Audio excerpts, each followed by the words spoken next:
என் நெஞ்சில் குடியிருக்கும் எனது அன்பான ரசிகர்களுக்கும் ரசிகைகளுக்கும் பெரியோர்களுக்கும் தாய்மார்களுக்கும் வந்திருக்கும் அத்தனை நண்பர்களுக்கும் இந்த நேரத்தில் என்னுடைய மாலை வணக்கத்தை தெரிவிச்சுக்கிறேன்.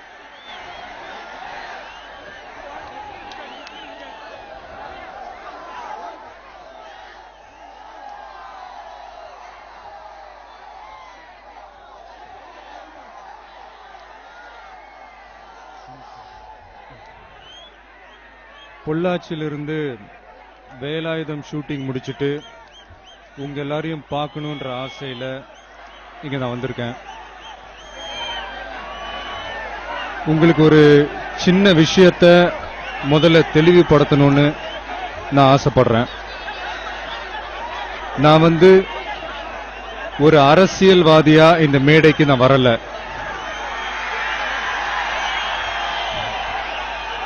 ஒரு தமிழனா தமிழ் மீனவர்களை தாக்கப்படுறதையும் கொல்லப்படுறதையும் தாங்க முடியாம அதுக்கு கண்டனம் தெரிவிக்க வந்திருக்கேன்.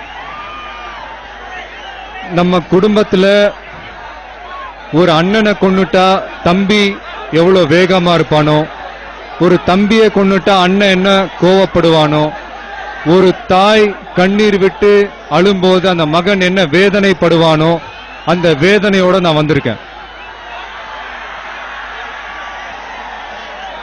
ஒரு தமிழன் தாக்கப்பட்டிருக்கும் போது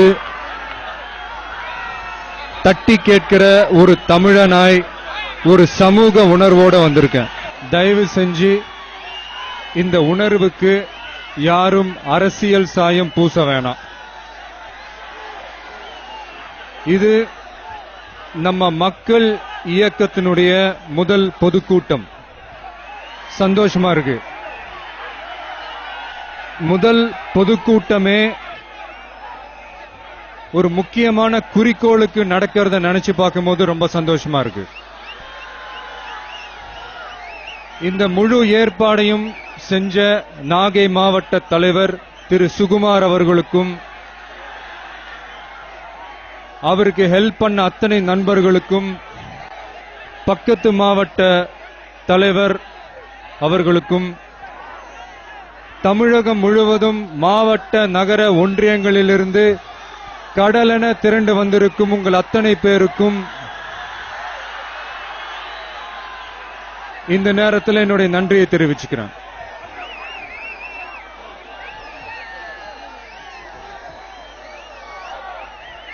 இன்னைக்கு நாகையில நம்ம நடத்துற இந்த கண்டன முழக்கம், இன்னைக்கு நாகையில நடக்கிற இந்த கண்டன முழக்கம் சென்னை கோட்டை மட்டும் இல்ல, டெல்லி கோட்டை, வாழ்ற வீடு, சாப்பிடுற சாப்பாடு எல்லாமே அந்த மீன்பிடி தொழிலை நம்பித்தான் இருக்கு.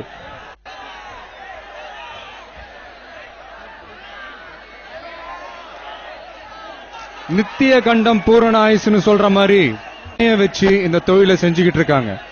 அவங்கள பொறுத்த வரைக்கும் அந்த கடல் தான் அவங்களுக்கு தெய்வம் மாதிரி. அப்படிப்பட்ட அந்த கடல் மாதாவையும் மீறி இலங்கை ராணுவம் பல வருஷமா நம்ம தமிழ் மீனவர்களோட வாழ்க்கையோடும் உயிரோடும் விளையாடிக்கிட்டு இருக்காங்க. இந்த விளையாட்டை மத்திய அரசும் மாநில அரசும் வேடிக்கை பார்த்துக்கிட்டு இருக்கிற மாதிரி எனக்கு தோணுது. கேள்விப்பட்டது என்னன்னா,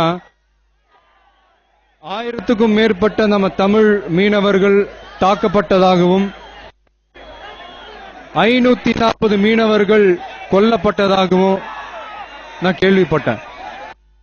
எனக்கு ஒரு எம்ஜிஆர் அவர்களுடைய பாட்டு தான் ஞாபகம் வருது.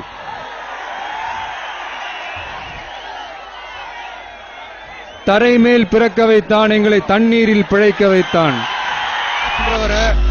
கழுத்துல கைத்த கட்டி போட்ல இழுத்துக்கிட்டு போய் கொன்னு பிணத்தை கடல்ல தூக்கி வீசி எறிஞ்சிருக்காங்க. இவங்கெல்லாம் மனிதர்களா இல்ல அரக்கர்களான்னு எனக்கு தெரியல. இவ்வளவு நடந்தும் மத்திய மாநில அரசு ஏன் நடவடிக்கை எடுக்காம இருக்காங்கன்றது எனக்கு புரியல.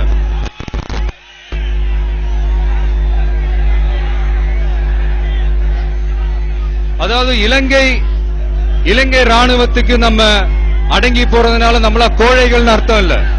புலியை முரத்தால் அடித்து விரட்டிய புறநானூற்று தமிழச்சியின் தாய்ப்பால் குடித்து வளர்ந்த பரம்பரை.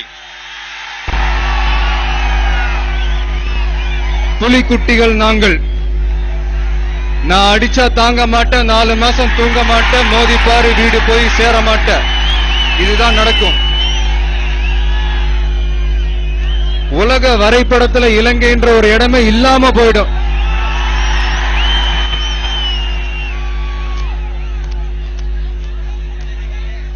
பக்கத்து வீட்டுக்காரனாச்சே எந்த பிரச்சனையும் வானான்னு அடங்கி இருக்கும். எங்க பொறுமையை சோதிச்சிடாதீங்க.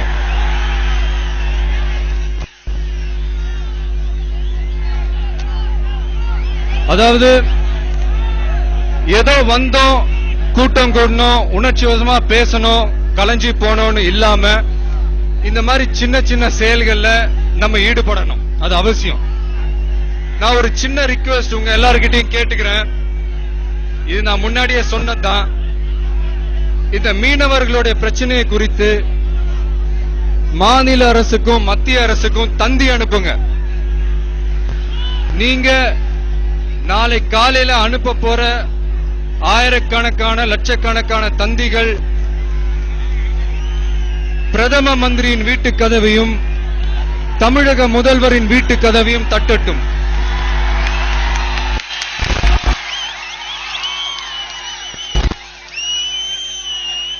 இந்த தமிழ் மீனவர்களோட இந்த பிரச்சனைக்கு இது ஒரு சின்ன ஆதாரமா இருக்கட்டும். நீங்களா செய்வீங்கன்னு நான் நம்புறேன்.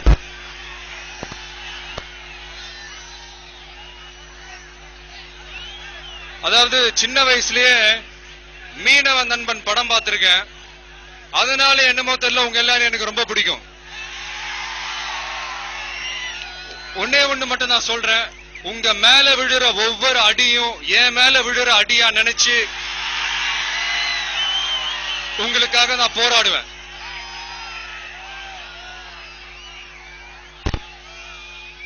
அடுத்து என்னுடைய படத்தை பத்தி பேசணும்னு ஆசைப்படுறேன்.